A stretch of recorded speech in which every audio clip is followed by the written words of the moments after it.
여러분 안녕하세요. 지난주에 방송하고 여러분들이 좋아해 주셔가지고 또 시작하게 됐습니다. 돈의 흐름을 읽는 시간, 월브와 함께 읽는 경제 재테크 4월 둘째 주 이슈를 여러분들한테 하나씩 말씀드려 보도록 하겠습니다. 자, 일단 시작을 해볼게요. 저희 PD님이 요번 주 키워드를 하나 뽑아주셨습니다. 뭐죠? 휴전 합의입니다.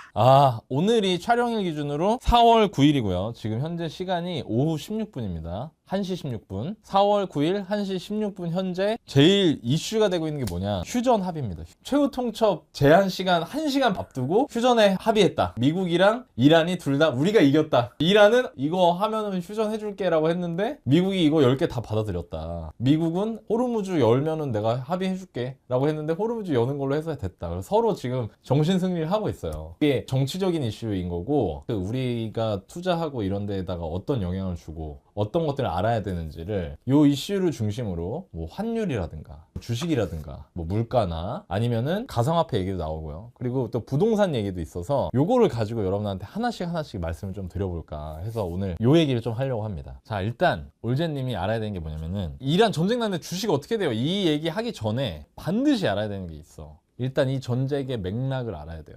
그리고 뒤에서 얘기할 건데 이 전쟁의 가장 큰 피해자가 우리나라야 지금. 이런 걸 알아야 돼. 그래서 이 전쟁의 배경과 지금까지의 진행 과정을 아주 간략하게 내가 먼저 설명을 해줄게요. 자, 들어보세요. 이 전쟁이 왜 벌어졌느냐. 올제님은 이게 왜 벌어졌다고 생각하죠? 미국이 이란 지도부를 죽여서 왜요? 왜 죽여요? 왜 죽여 사람을? 독재 정치한 사람 아니었어? 그 독재하면 걔네들 사정이지 미국이 왜 나서요? 뉴스 헤드라인에 뭐 패권 다툼 뭐 이런 얘기는 그렇죠. 들어봤는데. 그러니까 이걸 먼저 알아야 된다 이거예요. 이런 배경을 알아야 된다. 명분은 이란의 핵무장이 미국을 위협한다는 거예요. 명분은. 그래서 우리는 우리를 위협하는 적을 제거하겠다. 이거거든요. 얼핏 들으면 어때요? 핵이라는 소리를 듣는 순간 사람들은 무서워 이렇게 되잖아요. 근데 그 원리를 봐야 돼요. 봐봐요. 이란이랑 미국이 붙어 있어요? 떨어져 있어요? 떨어져 있죠. 가까워요? 멀어요? 멀어요. 반대편. 엄청 멀어. 이쪽으로 가려면 유라시아 대륙 통해서 태평양도 통해서 가야 되고 반대로 가려면 대서양을 건너야 돼. 아프리카 대륙 건너서. 엄청 멀어요 사실. 신경도 안 써도 돼요 솔직히. 너무 멀어서. 물리적 직접 타격은. 그리고 이제 미국이 1등 아닙니까? 1등. 미국이 패권 국가가 되기 위한 진짜 천혜의 조건을 갖추고 있거든요. 미국은 잘 살아. 부정할 수 없어요. 그죠? 군사적으로 강해요. 그것뿐만이 아니라 또 있어요. 일단 외부에서 미국을 공격한다고 쳐봐봐요. 그러면은 갈 수 있어요? 쉽게? 직접 걸어서 공격할 수 있는 나라가 2개밖에 없어요. 캐나다랑 멕시코. 붙어있는 나라. 그러면 바다 건너가야 돼요. 근데 바다가 어떤 바다예요? 뭐 서해 바다요? 대서양 막. 대서양이랑 태평양이잖아요. 그러니까 외부 공격으로부터 지정학적으로 너무 완벽한 요새 같은 나라예요 이미. 원래 위협하는 국가가 쿠바가 있었죠. 그 바로 밑에 있는 섬나라. 근데 쿠바는 지금 상태가 미국의 위협이 전혀 안 되는 존재가 됐잖아요. 그러면은 남아있는 거는 미국의 장거리 미사일을 통해서 공격하는 거 말고는 답이 없는 거예요. 너나 있는 비행기를 공격하면 안 됩니까? 공군력으로 상대가 안 돼요. 상대할 수가 없어요. 그러니까 미사일이 제일 위협적인 거예요. 미국 입장에서는. 쉽게 말하면 핵으로 이란에서 막 뭘 한다고 해서 미국에 직접적 위협이 되진 않아요. 근데 탄도미사일이 생기는 순간 대륙간 탄도미사일 거기 끝에다 핵을 달면 어떻게 되겠어? 엄청 이제 위협인 거죠. 근데 사실 이란이 갖고 있는 그 미사일 기술이 대륙간 탄도미사일로 미국까지 상거리에 넣을 수 있냐? 뭐 그거에 대해서는 사실 불분명해요. 그러니까 이게 명분이 약간 약해요. 미국 입장에서는. 근데 왜 이런 전쟁을 하게 됐느냐? 사실 미국 이란 전쟁이라고 하는데 누가 숨어 있죠? 그 사이에? 계속 이스라엘 얘기가 나오더라고요. 이스라엘이 악에 받쳐서 막 지금 공격을 한단 말이에요. 근데 이스라엘이랑 이란은 어때요? 지정학적으로 가깝죠. 그러니까 걔네 맨날 미사일 쏘고 막 이란의 아이언돔이라고 해가지고 미사일 방어 체계 그런 거 막 있는데 막 그거 뚫고 뭐 이란 미사일이 폭격을 했다 이런 얘기 나오잖아요. 이스라엘은 그 싫은 정도가 미국은 아우 적당히 좀 해라 그냥. 근데 이 이스라엘은 어때요? 바로 옆에 있는 거예요. 위협인 거죠. 그래서 이스라엘의 네타냐후 총리라는 사람이 있는데 이란이랑 전쟁하기 전에 이스라엘의 가장 큰 위협이 뭡니까? 라고 얘기했는데 딱 3단어 얘기했어요. 이란 이렇게 말했어. 그리고 전쟁이 난 거야. 더 얘기하자면 긴데 이스라엘 내부 사정도 좀 복잡했어요. 근데 그 관심을 어떻게 하는 거예요? 전쟁을 통해서 외부로 돌리려고 하는 거죠. 공통의 적을 만들어서. 그런 이야기들이 있어요. 근데 왜 이 이야기를 길게 하냐면 이거를 이해해야만 거기서부터 뭐 기름값이나 환율이나 이런 게 이해가 될 수 있기 때문이에요. 그러니까 지금 상황은 미국은 어때요? 그래서 어쨌든 공격을 했어요. 네. 이스라엘이 동맹국이기 때문에. 그 미국 내 여론이 두 개가 있는데, 하나는 야 이제 우리 할 만큼 했다. 최고 지도자 말 안 듣는 사람도 그냥 우리가 이거 폭격해갖고 제거했고 이제 쟤네 나라 쑥대밭 됐다. 이제 그만하자. 그 돈도 많이 들잖아. 야 이거 하는데 지금 20조 넘게 썼어. 그만해. 이런 여론이 있는가 하면, 이스라엘을 핵심 동맹국이기 때문에 이스라엘의 안전이 확보가 될 때까지 이참에 완전히 이란을 쓸어버려야 된다. 이런 여론이 있는 거야 지금 미국 내에서. 그러니까 이 둘이 팽팽한 거예요 지금. 그러다가 휴전까지 오게 된 거거든요. 자 그러면 봐봐요. 어떤 것 때문에 지금 세계 경제에 큰 영향을 주고 있냐면, 석유가 전 세계 경제에 영향을 주는 거는 뭐 실로 말할 수 없을 정도야. 이거는 굳이 설명하지 않아도 영상 시청하시는 분들이 다 너무 공감이 되겠죠? 그러면은 기름 얘기를 먼저 해야 돼요. 기름 얘기를. 거기서부터 모든 게 파생이 되는 거예요. 특히 아시아 국가가 기름이 많이 필요해요. 왜 그럴까요? 한중일이. 일단 인구가 많아요. 겨울이 있고 사계절이 있죠. 그리고 또 하나는 제조 강국이잖아요. 제조업을 하는 데 있어서 에너지가 필요하잖아요. 그러니까 기름을 굉장히 막대하게 소비한단 말이에요. 그래서 한중일 아시아 쪽에는 영향을 많이 주고 있다. 중동 지역에 호르무즈 해협 들어봤죠? 맨날 나오는 거. 아주 유명해졌어. 호르무즈 해협이 이번에. 안 가봐 몇 번 가본 것 같아요. 그죠, 이제. 그죠. 그게 어디냐면, 시청자분들 입장, 여기 사우디아라비아 반도가 있고 이란이 여기 있고요. 요 밑으로 내려가다 보면 이렇게 곳이 하나 있어요. 이렇게 툭 튀어나온 지역. 그래 툭 튀어나오니까 바다의 폭이 어떻게 돼요? 좁아지겠죠, 땅이. 거기 사이로 지나가야 최단 경로로 아시아로 가요. 그렇게 중요한 기름을 싣고 왔다 갔다 하는 길이 어떤 나라 개인 소유가 될 수 있을까요? 특정 국가 소유가? 원래 호르무즈 해협은 이란의 통제권이 인정되지 않던 지역이에요. 유엔에서 그렇게 정한 거예요. 근데 이번에 갑자기 이란이 호르무즈 해협 지나가려면 돈 내놔 이렇게 된 거예요. 자, 근데 왜 그럴까요? 그 바다에서 미국이 항모 보내가지고 그 앞바다에서 비행기 띄우고 미사일 쏘는 거 지금. 이란이 어떻게 했어요? 막 엄청 두들겨 맞았죠. 그러다 그 다음부터 어떻게 했냐면 2판 4판이 다 죽었어. 막 쏘는 거야. 그 해협 사이로 미사일이 막 왔다 갔다 해. 그리고 미국 해군이나 이런 데서 직접 육지로 상륙해서 지상전할까 봐 그 앞에다가 기뢰라는 걸 깔아놨어요. 지뢰가 땅에 있는 거고 기뢰가 바다에 있는 거예요. 가다가 배가 탁 부딪히는 순간 배가 터져. 자, 거기를 지나가야 돼. 기름 싣고. 배어 안 돼. 뭐 원래 걔네 거고 아닌 거가 중요한 게 아니고, 지금 걔네도 2판 4판이고 거기를 사수를 해야 돼. 실질적 군사 통제권 안에 들어가 있어. 이란 혁명 수비대에. 근데 거기 아니면은 기름을 아시아에선 떼올 수가 없는 거야. 그러니까 두바이유가 가격이 원래 제일 싸야 되는데 두바이유가 제일 비싸. 얼마까지 올라가요? 배럴 기준으로 하는데, 배럴당 서부 텍사스유가 120달러? 배럴당. 브렌트유가 100달러. 최고가 기준으로 이번 전쟁 터지고. 두바이유가 원래 제일 싸야 되거든. 근데 두바이유가 170달러까지 올라. 어마어마하게 오른 거죠, 가격이. 그러다가 지금 휴전 협정이 나서 그 유가가 빠졌다는 막 기사들 그렇죠. 나오던데. 근데 일단 이 얘기를 조금 더 해야 돼요. 왜냐면 이렇게 두바이유 가격이 오르기 때문에 우리가 체감을 하는 거예요. 주유소 가면 어때요 지금?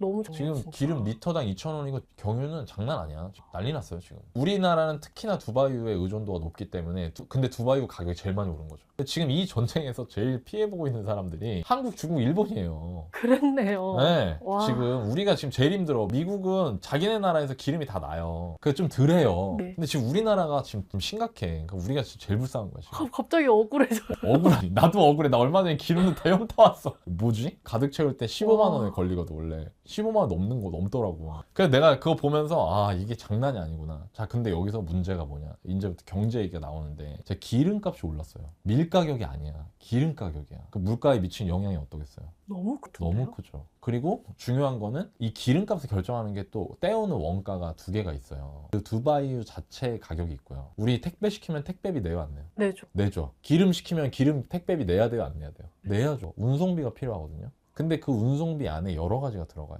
해상보험료라는 게 있어요. 제가 또 보험회사 출신이잖아요. 그 배가 가다가 해적한테 납치되거나 배가 무슨 좌초되거나, 그래서 그 배가 손실을 봤어요 운송하다가. 그런 걸 보험을 들어주는 게 있어요. 해상보험이라고. 보험료도 있어. 근데 봐봐요, 올제님이 보험회사예요. 호르무즈 해협을 통과하는데요, 제가 선주예요. 나 보험 들 테니까 보험 가입 좀 해주세요 하면 들어줄 거야 안 들어줄 거야? 안 들어주죠. 아니면 보험료를 어떻게 하겠어요? 확 올리겠죠. 그럼 수송비가 어떻게 돼요? 비싸져요. 그러니까 원재재 가격도 올라가고 택배비도 올라가는 거야. 물건 가격도 올라갔는데 쿠팡에서 택배비도 받아. 약간 이 느낌이에요. 배민에서 음식 시키는데 제육덮밥 10,000원 하던 게 15,000원 됐는데, 배달비도 원래 2,000원이었는데 5,000원으로 올랐어. 그러니까 원래 12,000원 주고 먹던 제육덮밥이 20,000원이 된 거예요. 인상 효과가 장난이 아니겠죠? 그러니까 이런 상황에 처해 있는 거예요. 이렇게 기름값이 올랐어요. 근데 이거를 휴전을 통해서 잠정적으로 호르무즈 해협을 2주 동안 풀어주겠다고 한 거예요. 얼른 야, 빨리 와, 빨리 와. 얼른 지나가야겠네. 야, 빨리 와. 지금 우리나라 배들도 거의 갇혀있대, 20 몇 대가.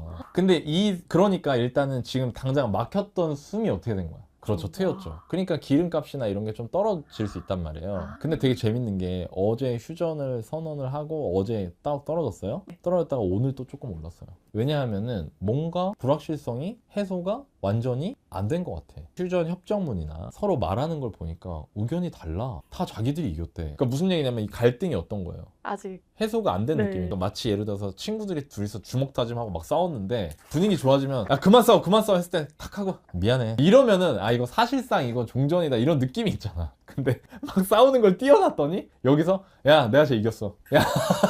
야 맞지 내가 쟤 이겼어. 근데 여기서 얘가 뭔 소리 하는 거야. 내가 네 이긴 거야. 네 눈탱이 밤탱이 됐잖아. 지금 약간 그러고 있는 거야. 근데 떨어져만 있는 거야. 그러니까 어때요? 이 불확실성이 해소가 안 된 느낌이죠. 그러니까 기름값이 다시 약간 살짝 올랐어요. 오늘 기준으로 4월 9일 기준으로 이런 흐름을 갖고 있어요. 자 그러면 이제 기름에 대해서 우리가 이해를 했어요.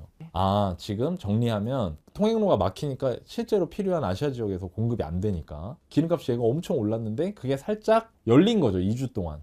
여기까지 이해된다요? 점심시간에 직장 동료들한테 자랑할 수 아는 있어? 척 그렇지. 그런 정보의 그렇죠. 느낌. 이거지. 근데 그걸 알고 이걸 그냥 아는 데서 그치면 안 돼요. 이제 투자 같은 거 할 때 어떻게 생각해야 되지? 네. 이런 걸 생각을 해봐야 돼요. 근데 되게 재밌는 게 어제 휴전 협정한다고 했을 때요. 에너지 주식을 제외한 나머지는 일제히 반등했어요. 안 그래도 뉴스 보시면 토픽 두 번째 뉴스 보면 삼성전자. 네 삼성전자도 오르고 매수 사이드카가 매수 사이드 또 떴지? 네. 그건 우리나라 주식시장만 그런 거죠. 우리나라 주식시장뿐만 아니고 미국 주식도 다 올랐어요. 기본적인 S&P 그냥 일반 대형주들 테크 기업들 다 올랐어. 근데 에너지 주만 떨어진 거야. 유가가 떨어져서 그렇죠. 앱손모빌 이런 회사들이에요 다. 그러니까 기름 정제하는 정유사들 이런 회사들. 그런 회사들 입장에서는 원가가 떨어지니까 여기서 가격이 떨어지고 그러니까 얘네가 돈을 못 벌 거야 라는 이제 실망감이 반영이 된 거지. 근데 그 전엔 어땠을까요? 전쟁 났을 때. 엄청 올랐어. 엄청 올랐죠. 그러니까 지금 상황이 어떠냐면 그런 에너지주들하고 일반적인 테크 기업이나 일반적 대형주들하고 방향이 어떤 거예요? 달라요. 반대인 거죠. 아. 근데 사람들은 돈 벌고 싶잖아요. 네. 그죠? 근데 이 상태에서 이거를 한번 생각해 볼 필요가 있다는 거지. 반대로 움직이네. 만약에 지금 휴전한 게 심상치가 않아요. 이러다가 트럼프가 그런 예측 가능한 인물은 아니잖아요. 매일 다른 말을 하시죠. 그죠? 근데 그 트럼프가 이러다가 2주 안에 갑자기 미사일 또 쏠 수도 있는 거예요. 말 안 듣는다고. 그러면 또 기존의 지금 대형주 테크 기업 이런 데 또 어떨까요? 분위기. 장담할 순 없지만 기존까지는 안 좋았잖아요. 근데 그러는 순간 또 그 에너지주는 어떻게 될까요? 어떤 부분에 대해서 뭐 하나에 베팅하는 것보다 지금 상태에서 손실이나 이런 걸 최소화하고 싶다면 지금 현재 가격이 저렴해진 에너지주 같은 걸 한번 고민해 볼 수가 있겠구나. 다 먹거나 다 잃거나가 아니고 어떤 상황이 터지더라도 어느 정도 포트폴리오가 안정적으로 바뀔 수 있겠구나라는 생각을 할 수가 있죠. 이런 생각 하시는 분들도 많은 것 같아요. 근데 저는 개인적으로 그런 거보다 그냥 장기적으로 석유 에너지가 어떻게 될까를 생각해 보는 게 의미가 있다고 생각해요. 장기적으로. 어떻게 되는데요? 저는 장기적으로 석유 에너지가 지금보다 더 쓰일 수 있을까라는 생각은 들어요. 당장 차만 봐요. 전기차가 많아져요, 적어져요. 많아져요. 그렇죠. 그런 부분을 고려해서 투자하시는 게 맞지 않나. 저 스타일은 그래요. 저는 막 단기적으로 투자를 해서 짧은 시간 동안에 뭔가를 딱 벌고 나오고 이런 식의 투자를 하는 것보다는 길게 보고 자산을 축적해 나가는 방식의 투자가 맞다고 생각하는 사람이고 그렇게 해왔고 그렇게 하고 있고 그렇게 이슈 따라잡기 하시는 것보다는 길게 봤을 때 이 산업의 성장성이 얼마나 될 것인가 그리고 또 동시에 내 생각이 틀리거나 성장 과정이 확실하다고 하더라도 그 과정에서의 변동성이 크다고 하면 내가 그걸 어떻게 해지를 해서 안정성을 확보할 것인가 이런 관점에서 투자를 보시는 게 맞다고 생각하고요. 이런 얘기를 하시는 분들이 많아서 제가 그 얘기를 한 거예요. 그리고 우리나라 같은 경우에는 삼성전자 얘기 안 할 수가 없는데 지금까지 올랐더라고요. 삼성전자 얘기 안 할 수가 없죠. 기름이랑은 좀 다른 얘기인데 지금 보면은 이 개념을 좀 설명드리고 싶더라고요. 삼성전자가 많이 또 올랐어요. 그거 왜 올랐죠? 삼성전자 이슈가 또 하나 있었잖아요. 실적이 역회고가 나왔다고 실적 발표를 했잖아요. 실적이 매출이 130조 대인데 분기 매출이 분기 실적이 분기 이익 실적이 뭐 57조인가? 하여튼 50조 넘었어. 와. 그리고 영업이익률도 그렇고 실적 자체도 그렇고 거의 역대급이래요. 당연히 왜 그러겠어요? D램 때문이죠. 반도체. 네, 반도체 지난 수요가 시간에 알려주신 그렇죠. 우리 지난주에 얘기했던 반도체 수요 때문이에요. 근데 여기서 중요한 게 뭐냐면 제가 이제 한 가지 개념을 말씀드리면 체계적 위험과 비체계적 위험이라는 게 있어요. 체계적 위험은 어쩔 수 없는 위험이에요. 주식시장에서. 기업 각각이 갖고 있는 위험이 비체계적 위험이에요. 그러니까 예를 들어서 똑같은 거시경제 환경, 경제 환경에서 어떤 기업은 이 기업의 실제적인 경쟁력과 퀄리티가 좋아서 실적이 개선될 수가 있는 반면에 어떤 기업은 이 회사 자체가 경영이 잘 안 되고 전략을 잘못 세우고 뭐 가격 정책을 잘못하고 뭐 어떤 이슈가 있고 이래서 실적이 안 좋아질 수 있잖아요. 그 각각 회사들이 가지는 위험이 비체계적 위험이고요. 모든 회사들한테 위험이 될 수 있는 게 체계적 위험이거든요. 근데 지금까지 우리가 얘기했던 기름과 관련된 건 체계적인 거예요? 비체계적인 거예요? 그러면 그거 되게 체계적인 체계적 느낌이죠. 위험이죠. 모든 나라가 글로벌리 동일한 영향을 받는. 그죠? 네. 근데 삼성전자는 이렇게 체계적 위험이 안 좋았다가 완화되는 상황에서 비체계적 위험도 없는 거예요, 지금. 그러니까 쉽게 말하면 개선된 실적도 거죠. 그게 잘 나오고. 실적 잘 나오니까. 이 두 가지를 같이 봐야 돼. 그래서 실적이 좋은데 체계적 위험 때문에 주가나 시장에서 그 회사에 대한 평가가 안 좋다. 그런 데서 이제 기회들이 있는 거죠. 실제로 얘는 멀쩡해. 근데 그냥 분위기가 안 좋으니까 아, 얘 별론 것 같아 라고 착각하는 경우들이 많다는 거죠. 근데 삼성전자는 지금 둘 다 좋다. 삼성전자는 둘 다 좋다기보다 가산점이 있어야지. 삼성전자는 왜냐면 실적이 받쳐주니까. 제가 지난 시간에 EPS 개념 얘기했잖아요. 네. EPS가 주당 순이익 개념이잖아요. 그게 이제 그 회사의 비체계적 위험을 평가할 수 있는 지표 중에 하나죠. 그러니까 이 회사가 계속 실적이 좋아지잖아. 근데 상황이 막 안 좋대. 뭐 거기 업계가 안 좋고 하다는데 거기가 실적이 계속 좋아져. 그럼 이 회사는 뭔가 뾰족한 뭔가 있다는 거예요. 그러니까 삼성전자라는 회사가 가지고 있는 경쟁력이 허풍이 아니더라. 실제로 증명을 했다. 이거예요. 이해가 돼요? 어떤 뭐 투자를 한다고 할 때 체계적 위험과 비체계적 위험에 대해서 구분을 해서 보려고 하시는 것도 흔들리지 않을 수 있죠. 제가 이 얘기를 왜 하냐면은 사람들이 저는 종목 투자를 하지 않아요. 사실. 종목 투자는 위험해요. 제가 그리고 그럴 능력이 없어요. 제가 보기에. 근데 종목 투자를 하죠. 일반 사람들은. 근데 제가 저번에도 얘기했는데 투자할 때 중요한 게 사람들은 지금까지 제가 얘기한 미국이나 이란 전쟁 이런 거에 관심이 많아. 체계적 위험에. 근데 실제로 종목 투자를 잘 하신 분들 보면 그 사람들은 그 회사가 가지고 있는 고유의 특성에 더 집중을 한다는 거예요. 이 회사가 진짜 경쟁력이 있는지. 물론 산업도 중요해요. 근데 이 회사가 진짜 경쟁력이 있는지, 이 회사가 다른 경쟁사들 대비해서 압도적인 퍼포먼스를 낼 수 있는 자질과 퀄리티를 갖고 있는지 그런 걸 본다는 거지. 그래서 그런 걸 같이 봐야 한다 이거예요. 근데 사람들은 어때요? 오늘 우리도 사실 사람들이 관심이 많으니까 미국 이란 전쟁 가지고 얘기하고 있는데 실제로 이거는 다 지날 일이야. 솔직히 말하면. 러시아 우크라이나 전쟁 얘기했잖아요. 관심 있어요 사람들? 잊혀지긴 했어요. 잊혀졌죠. 그리고 그 뒤로 주식시장은 전쟁 형국이랑은 전혀 상관없이 움직이는 거예요. 적응해버렸기 때문에. 부동산도 똑같거든요. 이거 내가 부동산에서 하던 말이랑 똑같은 거예요. 제가 다른 투자 다 하면서 느낀 건데 투자는 그냥 다 똑같아요. 대상만 다를 뿐이지. 근데 그거를 잘 이해하려고 투자하려고 하시는 게 저는 중요하다고 생각해요. 왜냐면 그것이 매수의 여부를 결정하는 것도 있지만 매도 여부도 결정하기 때문이에요. 이 회사의 장기 성장성을 얼마만큼 이해하고 있느냐에 따라서 매도 시점을 결정할 수가 있겠죠. 알고 매도하는 거죠. 지금 되게 재밌는 게 삼성전자나 하이닉스 주식으로 돈을 못 번 사람이 억울하지 않아요. 덜 번 사람이요. 덜 번 사람이 억울하죠. 저요. 그러니까 7만 원에 샀다가 10만 원에 판 사람들 이런 사람들이 억울하지. 저요? 그걸 안 산 사람이 억울한 것만은 아니에요. 한번 우리가 생각해 보자는 거지. 내가 왜 그랬을까? 삼성전자 실적 발표. 그 실적이 왜 그렇게 나왔는지. 향후에 이 실적이 어느 정도 유지될 수 있을지에 대해서 맞든 틀리든 본인이 고민을 해보는 습관을 들여야 된다는 거예요. 그래야 경험이 쌓이지. 못 맞출 수밖에 없어요. 근데 내가 이걸 해보니까 그러니까 올제님도 경험이 생긴 거죠. ETF 투자도 마찬가지예요. 그냥 시장 전체 지수를 추종하는 걸 산다고 하면 그렇게까지 고민할 필요 없을 수 있지만 어떤 특정 테마에 대해서 투자를 한다거나 할 때는 그 산업에 대해서 되게 연구를 많이 해야 된다는 거죠. 지금 있는 상황을 통해서 내가 개인 투자를 한다고 했을 때 이런 것들을 좀 고민해 볼 필요가 있다.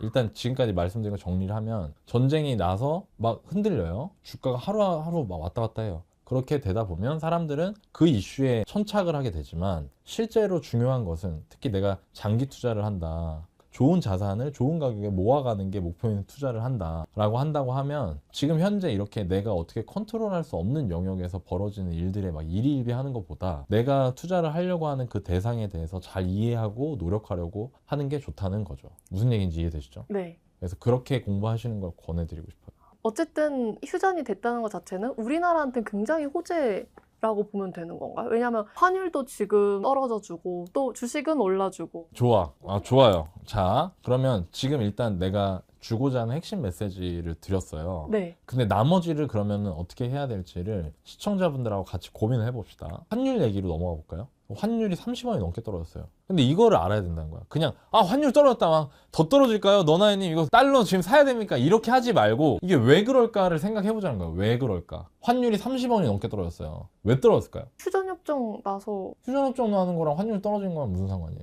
전쟁 나서 환율 올랐으니까 전쟁 끝나가면 환율 그쵸. 그거 맞아. 맞는데 그 원리가 뭐냐 이거예요. 원리를 이해해야지, 원리를. 오. 자, 봐보세요. 전쟁이 나요. 사람들은 전쟁 자체가 두렵지 않아요. 그 전쟁에 직접적으로 관여된 사람들이 아닌 그 해당 국가 국민들이 아닌 이상 뭐가 어려운 거예요? 재테크 측면에서. 불확실성, 아까 말한. 이게 전쟁이 언제 끝날지도 몰라. 언제 끝날지 모르니까 도대체 기름값이 언제까지 오를지 몰라. 기름값이 언제까지 오를지 모르니까 우리나라에 기름 다 쓰는데 우리나라 모든 제조업들 뭐 이런 데 주가에 실적이 어떻게 영향을 줄지 몰라. 그러니까 사람들이 공포를 느끼잖아요. 그 공포를 느낄 때 찾는 게 우리가 말하는 안전자산인 거예요. 그죠? 네. 안전자산에는 여러 가지 종류가 있어요. 대표적으로 금, 달러 이런 것들이 아니에요. 금 얘기는 뭐 기회가 되면 하고 금이 좀 반대로 움직이긴 했거든요 이번에. 달러. 자, 그러면 전쟁이 터졌을 때 달러가 강세가 되는 게 정상이에요? 약세가 되는 게 정상이에요?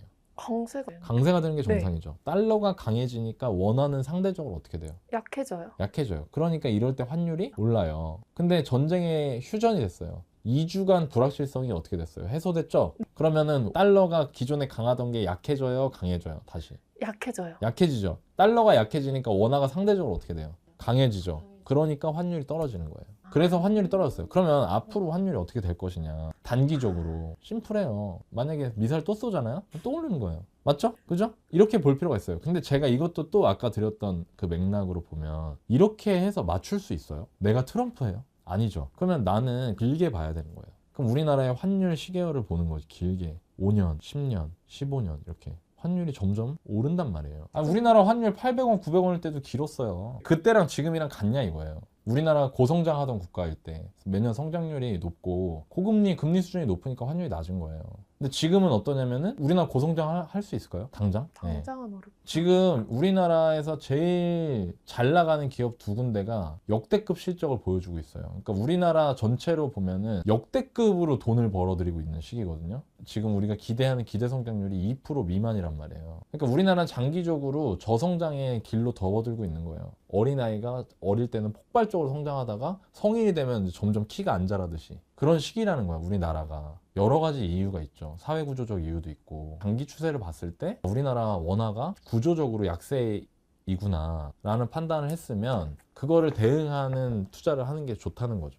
대응하는 투자가 원화 자산만 가지고 있지 않은 거예요. 쉽게 말하면. 그래서 그런 식으로 접근하는 게 맞지. 내일 어떻게 될까요? 지금 1480원대로 떨어졌는데 지금 달러 사야 됩니까? 물론 뭉칫돈이 필요하신 분들은 그런 고민을 할 수 있겠죠. 그죠? 근데 뭉칫돈이 필요한 게 아니라 내가 꾸준히 달러 자산을 모아간다고 하면 그냥 달러를 꾸준히 사면은 평균 가격에 달러를 매입하게 되겠죠? 근데 그 평균이 장기적으로 우상향한다. 그럼 크게 걱정할 필요는 없다고 생각해요, 저는. 그러니까 그런 식으로 해석하시는 게 맞다. 이런 긴 안목을 갖고 봐야 되는데 단기 이슈들이 뜰 때마다 여기저기서 되게 자극적인 뉴스들이나 불안을 조장하는 뉴스들이 나오다 보니까 특히 투자 경험이 없는 올제님이나 젊은 후배님들 같은 경우 당장 주식에 몇백만 원 들어가 있고 이러면 겁을 내거든. 근데 그렇게 투자해갖고는 돈을 많이 벌 수가 없어요. 돈 벌려고 투자하는 게 아니에요. 자산을 쌓아나가는 게 투자인 거지. 그러니까 그런 관점으로 환율도 똑같이 접근하는 거죠. 왜냐면 달러도 자산이니까. 어이없는 뉴스들이 오늘 계속 나오더라고. 왜요? 그 무슨 이란에서 호르무즈 통행료를 암호화폐로 받겠다. 그게 왜 어이없어요?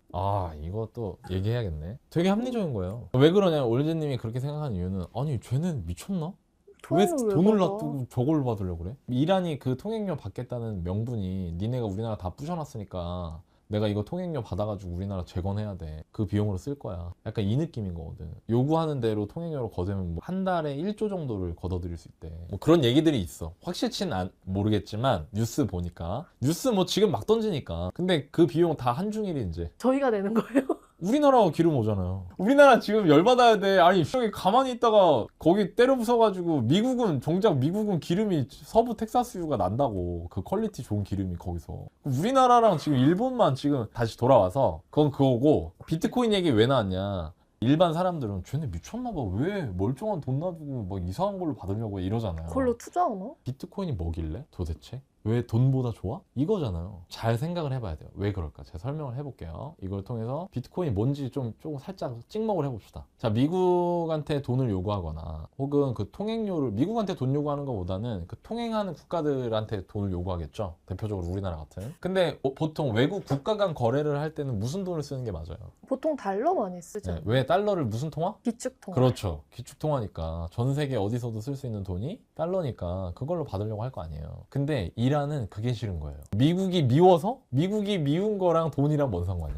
그게 아니에요. 그게 아니라 이란이 이 배경에 이란이 지난 10년 이상을 미국으로 서방 국가들로부터 경제 제재에 시달렸거든요. 그러면서 그 나라 환율, 이란이 쓰는 화폐 가치가 완전 쓰레기가 됐어요. 박살이 났어요, 진짜. 박살. 제가 알기로 이란 환율이 44배 떨어졌어요. 10년 동안. 무슨 얘기냐면은 10년 전에 원달러 환율이 1,000원이었으면 지금 원달러 환율이 44,000원이 된 거예요. 올제님 44,000원에 1달러 할 수 있다고 하면 미국 갈 수 있어요, 없어요? 이란 사람들 미국 못 가요. 그게 우리 우방 적대국이어서 못 가는 게 아니고 돈이 없어서 못 가요. 돈이 안 돼요. 그러니까 이렇게 박살이 난 거예요, 10년 동안. 이란 입장에서는 이거 진절머리 나요, 안 나요? 나죠. 그죠? 근데 그 이유가 뭐냐? 여러 가지 이유가 있는데 달러 자산은 결국에 누가 보증하는 화폐예요, 달러를? 미국이요. 미국이. 그 얘기 뭐냐면 미국이라는 국가에 중앙화되어 있다는 거예요. 그래서 어떤 일이 생기냐면 야, 이란 말 안 들어? 이란 재산 내역 좀 갖고 와봐. 이거 달러, 이거 동결. 이거 동결. 달러로 갖고 있는 이란 자산을 다 동결을 시킬 수가 있어요. 자, 그 동결시키면 무슨 일이 생기냐면은 올제님이 이란이고 내가 미국이잖아요. 전체 재산이 1,000만 원인데 그 중에 100만 원이 달러예요. 그러면 내가 그 100만 원을 못 쓰게 만들 수가 있어요. 은행에 얘기해서. 스위프트라고 들어봤어요? 스위프트라는 데가 있어요. 그 스위프트가 네. 미국 결제 망이거든요. 그걸 미국이 통제권을 갖고 있어요. 그래서 거기서 그냥 딱 끊어버리는 거예요. 그러면은 얘는 내 돈인데 인출도 안 되고 뭐 아무것도 안 돼. 내 거가 아닌 거야. 너무 억울하죠? 그죠? 그래서 달러를 안 받는군요. 그거를 시달린 거야, 지금. 그러니까 달러를 받을 수가 있겠어요? 아니요. 이란이? 지금 미국이 날 저렇게 막 때리는데 받아봤자. 자기 입장에서 억울하게 받아봤자 쓰지도 못할 돈을 그걸 어떻게 받냐고요. 그러면 다른 돈으로 받으면 되냐? 다른 돈도 미국이 입김을 할 수 있죠. 유로로 받으면 유럽에다가 야, 알지? 우리 나토? 알지? 요즘 우리 좀 사이 안 좋았지만 알지? 뭔 말인지. 그러면 미국 형님 그럼 탁 유로 쓰지 마! 팍! 그게 되는 거야. 이란에 너무 짜증나는 거지. 이제 이란 입장에서 너무 화가 나는 거예요. 이해돼요? 그러니까 이란이 아무도 통제할 수 없는 화폐를 받고 싶은 거예요. 그게 암호화폐고 그 암호화폐 중에 대장격이 비트코인인 거죠. 비트코인이 통제가 안 된다는 이유는 뭐냐면 권위를 갖고 있는 인증자가 없는 거예요. 권위를 갖고 있는 중앙화된 권력이 없어야 돼요. 달러의 중앙화된 권력은 미국, 유로의 중앙화된 권력은 유럽, 원화의 중앙화된 권력은 한국이에요. 그 각각 나라의 화폐를 받아서는 안 돼요. 그러니까 이란은 위안화와 같이 자기들이랑 사이가 좋은 중국이나 이런 나라 돈이 아닌 이상, 근데 그것도 싫겠지. 중국도 사람이잖아. 그러니까 암호화폐를 받으려고 하는 거죠. 그럼 여기서 그런 생각을 해야 돼요. 비트코인은 그럼 도대체 뭐야? 비트코인은 왜 그러면 그런 특성이 없는 거야? 이건 거죠. 근데 반대로 생각하면 왜 중앙화된 권력이 필요할까요? 그래야 좀 안전 보증이 되는 보증이. 거예요. 보증이 되기 때문이야. 신뢰가 숨어 있어. 여기서부터는 조금 생각을 해봐야 되는 문제인데 부동산을 하잖아요. 근데 부동산을 거래를 해요. 올제님이 집을 사러 갔어요. 매도자로 여기 앞에 나와 있어. 근데 그런 생각 해봤어요? 진짜 이 사람 집일까? 그런 생각 하는 순간 못 사지 않을까요? 그죠? 그 사람 집이 아닌데 그 사람이 집주인 행세를 하면서 자기가 돈 받아갈 수 있잖아요. 그럼 그거를 확인하기 위해서 우리가 뭘 하냐? 등기 권리증을 떼죠. 등기 권리증을 떼면 거기에 주민등록번호 이름이 써 있고 그 사람의 신분증을 갖고 그걸 대사해서 아, 이게 이 사람 주인이구나 라고 우리가 믿죠. 자, 근데 이걸 당연하게 생각하면 안 돼요. 만약에 이 문서가 조작된 거면 어떻게 할 거예요? 그럴 수도 있잖아요. 근데 그 문서가 조작됐다고 믿는 사람이 한 명이라도 있나요? 완전한 신뢰를 갖고 있죠. 왜? 그 문서를 누가 만들어서? 국가가 만들어서. 등기소에서. 대한민국 등기소에서 만들어서. 대한민국이 보증하는 거예요. 그러니까 개별 거래의 신뢰를 확보하기 위해서 중앙화된 권력이 필요해요, 원래. 이게 인류가 발전시킨 거래의 양식이에요. 전통적인. 이해돼요? 무슨 네. 말인지? 그러니까 등기소 같은 게 있는 거예요. 그 돈도 마찬가지야. 돈을 보낼 때도 은행 시스템을 통해서 내가 만약에 올제님이랑 밥 먹었어요. 그 올제님이 미안해, 내 지갑을 안 가져왔네. 아, 네, 괜찮아요. 엠빵 하시면 되죠. 하면서 결제를 했어. 내가 올제님한테 10,000원을 보내줘야 돼요. 올제님 계좌로 10,000원을 보내줘. 올제님 계좌로 10,000원을 보내면 우리가 신뢰하는, 우리 둘 다 신뢰하는 국민은행, 신한은행, 농협은행에서 그 계좌 숫자를 딱 바꿔주는 거예요. 근데 얘를 신뢰를 못하면 어떻게 돼요? 거래 자체가 안 되는 거죠. 네. 이런 식의 거래에 우리는 익숙해져 있지. 그지? 네. 근데 이거의 문제가 뭐냐. 만약에 국민은행이 올제님한테 얘 봐라. 대출 안 갚네?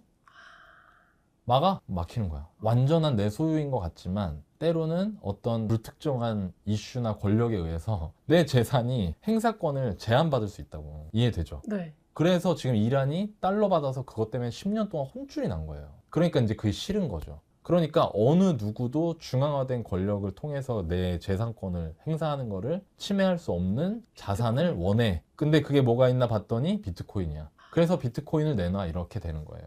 그래서 비트코인이 지금 오른 거군요. 네. 근데 여기서 한번 생각해 볼 필요가 있죠. 그럼 비트코인을 어떻게 신뢰할까? 네. 비트코인 가짜면 어떡할 거야? 장부가 없어. 얘가 자기 비트코인 나한테 주면서 이거 진짜라고 내 거야 라고 얘기하는 거예요. 근데 이건 또 어떻게 신뢰해? 중앙화된 권력이 등기 권리증이 없는데. 그걸 알고리즘으로 하는 거예요. 그 비트코인을 가지고 있는 모든 사람들이 그 장부의 사본을 갖고 있어요. 그래서 그게 다 일치해야 돼. 다른 참여자들이 증명해 주는 거야. 이거 제 거 맞아. 너는? 쟤 맞는데? 너는? 내 거? 맞아. 모든 사람들이 다 동의해. 그럼 걔께 맞는 거야. 이게 중앙화된 권력 없이 거기 참여하는 시장 참여자들이 모두가 장부를 나눠 가지면서 중앙화에서 벗어나는 탈중앙화된 자산이 된 거예요. 이 기술이 가능하게 한 게 블록체인 기술인 거야. 내가 쉽게 설명한다고 했는데 이해됐니? 비트코인 이렇게 이해한 거 처음이에요. 이게 블록체인이야. 근데 이제는 이란 같은 나라가 달러를 대체해서 받고 싶어 하는 자산까지 성장한 자산까지 거죠. 됐다. 지금 내가 말한 이 로직을 어떤 사람들은 저게 아무 쓸모가 없는 디지털 쓰레기야라고 말하지만 국가에서 그거에 대한 신뢰를 보여주고 있다는 거예요.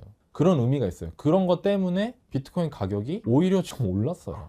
그러니까 이런 거를 모르잖아. 이런 대상에 대한 이해를 못하면 사람들은 그냥 가격이 오른다. 혹은 올라라 막 떨어진다 떨어져라 안 돼. 그냥 그 안에서 내가 얘가 뭔지도 모르고 가격 오르는 걸로 사람들이 일일비하면서 투자해서 돈을 잃는 게 난 너무 안타깝다는 거야. 사실 이 정도를 공부하고 투자를 하려면 더 공부해야 돼. 근데 나는 사실 내가 이 방송을 통해서 우리 시청자분들한테 드리고 싶은 가치가 내가 바빠서 못 봐. 근데 주요 이슈들에 대해서 누가 탁탁탁 골라가지고 그걸 내가 알기 쉽게 설명해 주는 게 중요한 거잖아요. 그래서 제가 이렇게 설명을 드리지만 이 얘기만 듣고도 투자하시면 안 돼요. 사실 그거보다 내가 그걸 더 잘 알아야 돼요. 근데 사람들이 비트코인이나 블록체인 같은 거를 이해하기 어려워요. 왜 그러냐면 내가 본 적이 없거든. 내가 경험해 본 적이 없는 거야. 그런 것들을. 네. 왜냐면 우리는 이미 뭐에 익숙해요? 은행, 국가 이런 데서 보증하는 거래가 익숙해. 근데 그것도 믿을 수 없는 거야. 왜냐면 은행이랑 국가가 갑자기 어느 순간 눈이 탁 바뀌면 어떻게 할 거야? 그러지 말란 법이 있냐? 없어요. 지금 봐봐 이란 지금 10년째 고생을 한 거예요. 그러니까 저런 거에로부터 영향을 받지 않는 자산을 갖고 싶은 욕구가 생긴 거고, 이란도 이 암호화폐나 이런 거가 리스크가 있다는 걸 알지만 그럼에도 불구하고 그 리스크보다는 내가 완전히 내 소유로 할 수 있는 거를 얻고 싶은 거지. 그러니까 이게 이해가 되는 거죠.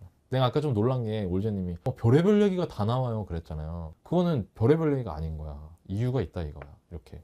네. 그래서 이런 것들 하나씩 배워가면 좋죠. 저 마지막으로 하나 더 물어보고 싶은 게, 지금 막 전쟁 얘기 나오고 환율, 뭐 비트코인 다 얘기 나오는데 부동산은 보니까 뉴스가 나오긴 했어요. 분양이 안 될 거. 전쟁 나는데 왜 분양이 안 돼요? 아니 되게 재밌는 게요. 여기서 또 부동산에 대해서 또 한번 생각해 볼 필요가 있죠. 아까 내가 말한 체계적 위험과 비체계적 위험이 있다고 했잖아요. 네. 체계적 위험, 특히 이렇게 이벤트성 이런 일이 있을 때 진짜 부동산은 영향을 거의 안 받지 않아요? 진짜 안 봐. 안 받죠. 왜냐면은 이게 거래가 어려워요. 본질적으로 황금성이 떨어져. 큰 돈이 막 거래가 돼야 돼. 그러니까 이게 엉덩이가 뭐예요? 이 부동산이라는 자산은. 네. 그리고 막 청산이나 이런 게 잘 일어나지 않아. 특히 국내 부동산은. 네. 왜냐면 우리나라 부동산은 LTV가 낮은 편이에요.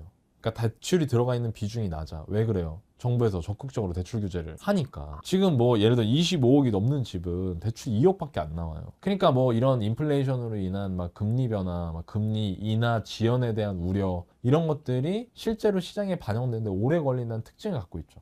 그러니까 이걸 이해하는 건 좋은 거예요. 왜냐면 내가 나중에 내 집 마련할 때 이런 단기 이슈 가지고 의사결정을 하는 게 별로 합리적이지 않다라는 거를 알 수 있으니까, 이런 기회를 통해서. 부동산 자체에 큰 영향은 없는데 앞으로 지어질 분양에는 지금 영향이 있다라고 있다는 하지만 거예요? 그러니까 내가 그 얘기를 하는 거죠. 오. 그러니까 올제님은 기사 보면은 분양이 안 되고 있다. 그 밑에 이슈를 보면은 뭐 전쟁이 길어지면서 뭐에 대한 우려가 있다. 이런 것 때문에 뉴스가 나오잖아요. 네. 아니라는 거예요. 그것 때문이 아니에요. 쉽게 내가 말하는 건 그 내용이 현실적이지 않다는 걸 말하고 싶은 거예요. 나는. 물론 그건 영향을 줄 수 있어요. 예를 들면 전쟁이 길어져요. 기름값이 안 떨어져요. 기름값이 안 떨어지면 우리나라 같은 경우에 더더욱 영향을 많이 받는다고 했잖아요. 두바이유니까. 물가가 안 잡혀. 물가가 올라버려. 자, 물가가 오르면 인플레이션이 생기면 금리 정책을 할 때 금리를 올리는 게 맞아요? 내리는 게 맞아요? 그러면 올려야 돼요. 금리를 올리게 되면 어떻게 돼요? 모든 자산시장에 악영향이 있죠? 네. 그리고 또 하나, 기름이 오른다는 거는 기름 말고 다른 원자재들 가격도 영향을 많이 받을 거란 얘기예요. 근데 원자재가 진짜 많이 들어가는 게 아파트 공사잖아요. 철강 이런 거. 그쵸? 그런데 다 영향을 주는 거예요. 그러면 건설회사 입장에서는 그 원자재들의 가격이 높아지니까 본인의 원가율이 높아지죠. 원가율이 높아지니까 가격을 올리지 않으면 마진이 줄어들죠. 마진이 줄어드는데 굳이 그걸 팔아야 돼요? 건설회사 입장에서는 그걸 팔고자 하는 니즈가 줄어들겠죠. 그렇죠? 그런 뉴스 보면은 무슨 정부에서 뭐 보유세 이런 것 때문에 수요자들이 위축돼 있다 이러는데 저는 사실 잘 공감 안 돼요. 그거에 대해서. 왜냐면 수요자들이 위축되어 있으면 지금 현재 기존 아파트 시장의 거래량이 이렇게 늘어날 수가 없어요. 왜냐면 기존 아파트 시장 거래량이 지금 계속 늘거든요. 2월, 3월 지금 계속 늘어요. 거래가 엄청 많이 됐어요. 그러니까 그런 거는 제가 보기에는 사실이라기보다는 기사를 쓰신 기자님의 이제 피셜인 거죠. 그걸 구분할 필요가 있어요. 그래서 이런 이벤트들이 영향을 주는 순서가 가상화폐, 금은 같은 그런 엉덩이 그런 자산들, 주식 이런 데는 째깍째깍 매일매일 영향을 주지만 부동산에 영향을 주려면 그게 어지간히 장기화되지 않고서는 영향을 주는 게 쉽지 않다. 그래서 너무 신경 쓰실 필요 없다. 그런 걸로. 그냥 제가 항상 얘기하는 거. 그게 부동산으로서 자산의 강점이거든요. 그냥 내가 내 집 마련하는 게 맞는지, 이 집이 나의 재정 상황, 소득 이런 걸 비추어 봤을 때 적합한지, 내가 이 집에 살게 됐을 때 그려지는 그 생활의 변화들이 감내하거나 혹은 만족스러운지 그런 것들을 따지고 내 집 마련 하시는 게 맞다. 그 얘기 하고 싶어요. 댓글 달아주시면서 진짜 좋아해 주시는 분들 너무 많더라고요. 이거 여러분 이거 재밌어요. 저 이거 뭐 어떨지 모르고 그냥 하는 건데, 예. 여러분들이 제가 이런 거를 사실 제가 여러분들이 저를 부동산 투자자로 알고 계시잖아요. 공감하시는 분도 있으실 텐데 부동산 투자로 시작을 했더라도 어느 정도 이제 본인 자산이 성장을 하면 다른 걸 안 할 수가 없어요. 뭐 주식이든 뭐 다른 걸 안 할 수가 없고 사실 제가 그동안 그것들을 여러분들한테는 부동산 유튜버로서 활동했기 때문에 부동산 얘기만 했지만 제 나름대로 이제 경험도 생기고 기준도 생기고 원칙도 생기고 그리고 또 하나는 부동산하고 비슷하더라고요. 여러 가지 자산들이 제가 실제로 투자하는 데도 도움이 되고 다른 분들한테 소개해드려도 되겠다 싶어서 할까 말까 하다가 용기를 내서 해봤는데 지난 방송에서 많은 분들이 저 사람이 설명해 주는 게 너무 쉽게 와닿아서 도움이 된다, 유익하다 이런 얘기가 있어서 제 용기를 내서 우리 그럼 이거 매주 합시다 이렇게 해가지고 이제 매주 하려고 해요. 이름이 필요하겠죠? 여러분들 제가 하는 뭐 나긋나긋이나 구해줘야 뭐 좋아해 주시니까 근데 저는 이름을 하나 짓고 싶어요. 그래가지고 제가 여러분들한테 요걸 한번 말씀을 드려볼게요. 저희 PD님이 이 프로그램 이름을 월부 이슈룸 요렇게 하자 이렇게 얘기했어요. 되게 세련되고 멋있죠? 저는 약간 아저씨 스타일로 월부 돈맥 잡기